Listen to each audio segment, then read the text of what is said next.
Hello दोस्तों, स्वागत है आप सभी का हमारे इस चैनल eduminter.co पे। मैं हूँ जिशान और मैं भी आप लोगों की तरह क्लास 10th का ही स्टूडेंट हूँ। और हम लोग इस वीडियो में आज पढ़ने जा रहे हैं, पढ़ने नहीं बल्कि इस चैप्टर को एक तरह से एनालाइज करने जा रहे हैं, इसके क्वेश्चन को कि किस पैटर्न में क्वेश्चन आ सकता है, कैसे कैसे क्वेश्चन पूछे जा सकते हैं। तो इस वीडियो में हम लोग टोटल 15 क्वेश्चंस करेंगे।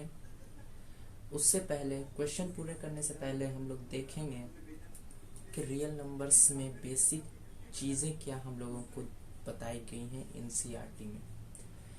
तो रियल नंबर्स हमारा चैप्टर जो है रियल नंबर्स फर्स्ट चैप्टर है एनसीईआरटी का। तो रियल नंबर होता क्या है पहले ये जान लेते हैं। रियल नंबर वह होता है, वह वैल्यू, मैथमेटिकल वैल्यू जिसको हम लोग नंबर लाइन पर रिप्रेजेंट कर सकते हैं। नंबर लाइन से आप लोगों को क्या पता चल रहा है, यानी कि रियल नंबर निगेटिव भी हो सकता है, पॉजिटिव भी हो सकता है और जीरो भी हो सकता है, क्योंकि नंबर लाइन पॉजिटिव, निगेटिव और जीरो इन तीन चीज़ों से ही बना होता है। अब नंबर लाइन पर हम जिस भी वैल्यू को रिप्रेजेंट कर दें उसको रियल नंबर कहेंगे। जब आप एनसीईआरटी का अपना फर्स्ट पेज खोलोगे तो सबसे पहले आप लोगों को देखने को मिलेगा ये यूक्लिड्स डिवीज़न लेमा। हालांकि यूक्लिड डिवीज़न लेमा आप लोगों के सिलेबस में इस बार टर्म 1 के सिलेबस में नहीं है, लेकिन यूक्लिड्स डिवीज़न लेमा का जो एप्लीकेशन होता है, यूक्लिड्स डिवीज़न एल्गोरिथम, ये आपका टर्म 1 में पूछा जाएगा। और यूक्लिड डिवीज़न एल्गोरिथम जो है वो यूक्लिड डिवीज़न लेमा के कॉन्सेप्ट पर ही बेस्ड है। आपको एक क्वेश्चंस में ये भी पूछा जा सकता है जो कि यूक्लिड्स डिवीज़न लेमा से रिलेटेड हो। आपको क्वेश्चन में कुछ भी ऐसे क्वेश्चन दे दिए जाएंगे जो कि यूक्लिड्स डिवीज़न लेमा के कॉन्सेप्ट पर बेस्ड हो, लेकिन आपको यूक्लिड्स डिवीज़न एल्गोरिथम स्टेप से फाइंड करना होगा। जैसे मैं कुछ क्वेश्चंस आपको कराऊंगा मैं बाद में, लेकिन पहले हम लोग देखते हैं कि यूक्लिड्स डिवीज़न लेमा होता क्या है। तो यूक्लिड्स डिवीज़न लेमा का स्टेटमेंट जो है वो कहता है कि किसी भी पॉजिटिव इंटीजर a और b का एक यूनिक इंटीजर होता है q एंड r। जैसे में एग्जांपल के तौर पर हम लोग लेते हैं, हमारा नंबर हो गया 5 एंड 2 यूनिक, और उसके लिए कुछ यूनिक इंटीजर होंगे q एंड r। यहाँ पे q एंड r आप लोगों को देख के कंफ्यूजन हो रहा होगा। q इक्वल टू होता है quotient and r equal to होता है रिमाइंडर। ये सब आप लोगों ने डिवीजन में पढ़ा होगा छोटे क्लास में।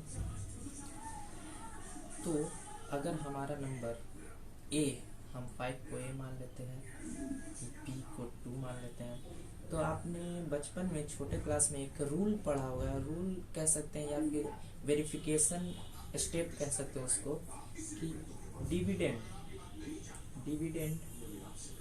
Equal to divisor into quotient plus remainder.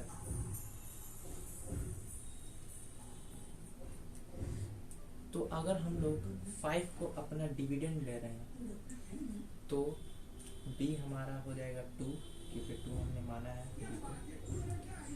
तो अगर हम इसमें डिवीज़न स्टेप अप्लाई करेंगे तो हमारा ये जो क्वेश्चन आएगा वो 2 आएगा प्लस रिमाइंडर 1 आएगा, यानी कि 5 equal to a equal to b q plus r।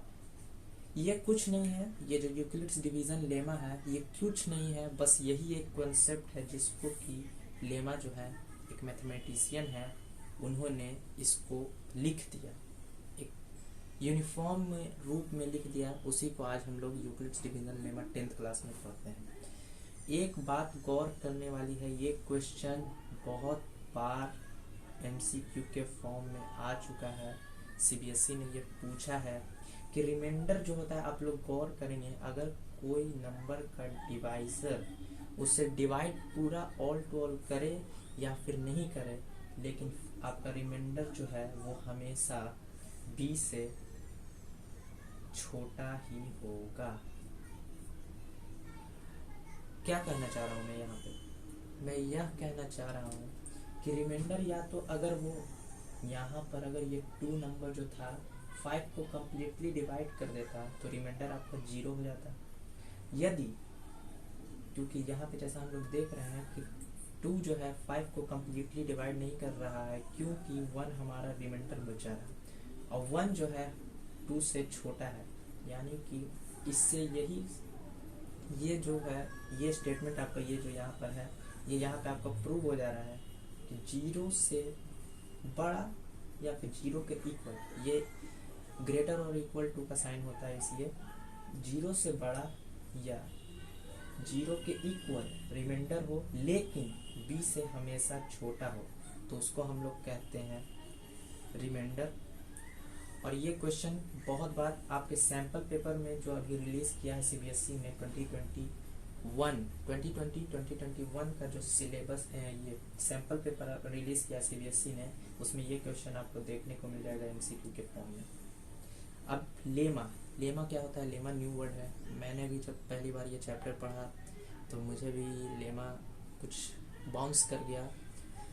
तो लेमा कुछ नहीं है, लेमा एक न्यू वर्ड आपको लगेगा ज़रूर, लेकिन लेमा आप समझो कि आपको एक स्टेटमेंट है, प्रूवन स्टेटमेंट, जैसे जो कि अदर स्टेटमेंट को प्रूव करने के लिए, अनदर स्टेटमेंट को प्रूव करने के लिए यूज़ होता है। कुछ भी नहीं है, ये प्रूवन स्टेटमेंट है, प्रूफ किया हुआ है।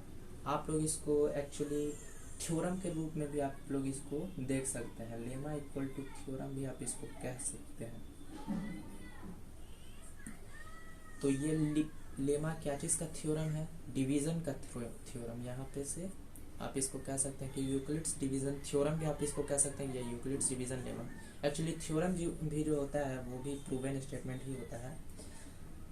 अब लेमा के कुछ एप्लीकेशंस भी होते हैं, जैसे यूक्लिड्स डिवीज़न एल्गोरिथम, और एक और आपका होता है प्रॉपर्टीज़ ऑफ इंटीजर्स या फिर प्रॉपर्टीज़ ऑफ नंबर्स। लेकिन आपको प्रॉपर्टीज़ ऑफ नंबर्स नहीं पढ़ना है, आपको पढ़ना है सिर्फ यूक्लिड्स डिवीज़न एल्गोरिथम।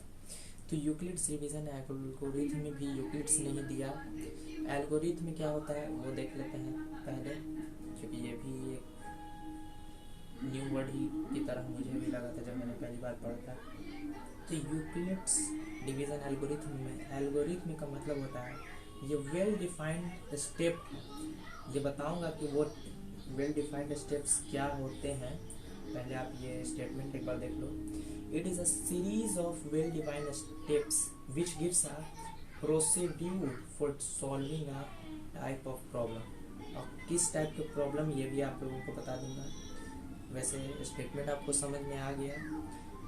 ये एक वेल डिफाइंड स्टेप्स का सीरीज होता है जो कि हम लोगों को फर्दर हेल्प करता है दूसरे टाइप के क्वेश्चंस को या इससे रिलेटेड, डिवीज़न से रिलेटेड टाइप के क्वेश्चन को सॉल्व करने में। तो ये जो है यूक्लिड्स डिवीज़न एल्गोरिथम में कहता क्या है ये देख लेते हैं एक बार। It is use to find HCF of 2 given numbers. Use to find HCF of 2 given numbers, कुछ समझ नहीं आया। HCF डिवीज़न से HCF कैसे निकलेगा? तो मैं आपको याद करा दूं कि आपने लॉन्ग डिवीज़न मेथड पढ़ा था छोटे क्लास में।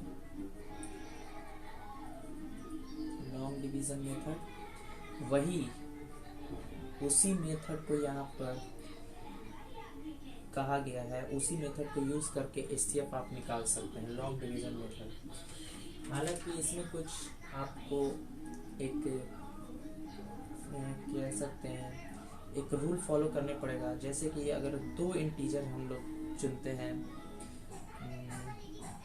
2 और 4, 2 और 4 दो इंटीजर है। अब हमें इसका HCF निकालना है। ऐसे तो HCF इसका 2 होगा, लेकिन जब हम इसको लॉन्ग डिवीज़न मेथड से इसको प्रूफ करेंगे 2 को एज अ HCF, तो हमें एक रूल फॉलो करने पड़ता है हमेशा कि 2 और 4 में से कौन सा नंबर बड़ा है, मीन्स गिवन इंटीजर में से कौन सा नंबर बड़ा है।